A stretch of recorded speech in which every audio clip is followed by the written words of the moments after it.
We got a complex weather pattern over Illinois and Indiana overnight tonight, and also owing to some of the existing activity. I think the 19 Z run here of the HRRR kind of gives us an idea of what we're going to be dealing with tonight when it comes to these strong to severe thunderstorms. Right now, there are strong to severe thunderstorms across parts of far southern Illinois, kind of getting into southwest Indiana, northwest Kentucky, and even to a small portion there of northern Tennessee.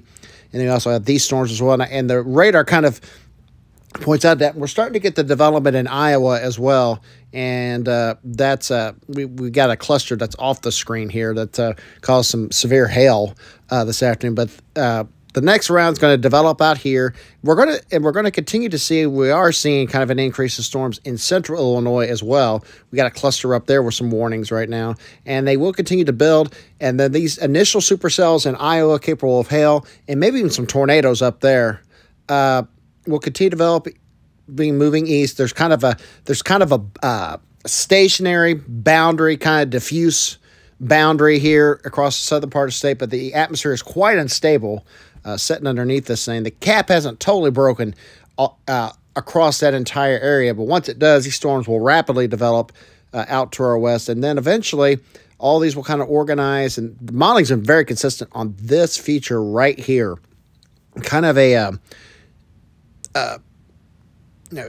definitely an MCS, and got kind of that bookend vortex look to it, comma head feature. And I think there'll be some potential for potentially some significant damaging winds along the course of that as it goes into western Illinois.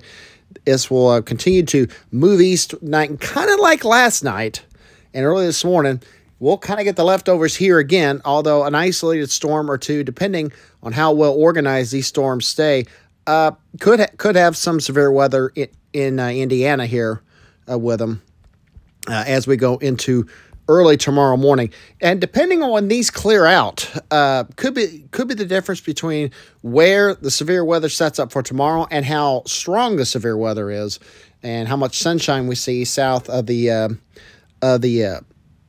ongoing activity, or the activity could even clear out, which could have implications for Illinois and Indiana for tomorrow. Once you get east, down into Ohio, down to Kentucky, this activity tonight will continue to weaken with time. You may see some sporadic heavy rain, maybe some gusty winds with that activity, but not looking at too much with this latest round of storms, but particularly in Illinois and Iowa, getting into Missouri there as well.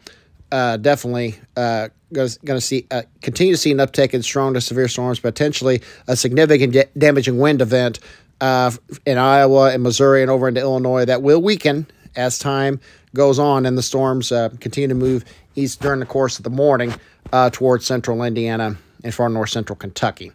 We'll keep you updated.